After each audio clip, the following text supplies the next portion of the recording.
okay friends, பார்த்தீங்கன்னா இந்த இடம் பார்த்தீங்கன்னா ஆல்மட்டி பக்கத்தில், ஆல்மட்டி தாண்டி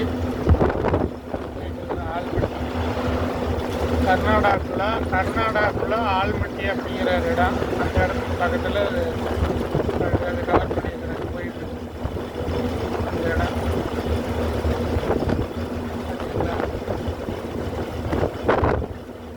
மழை பெஞ்சு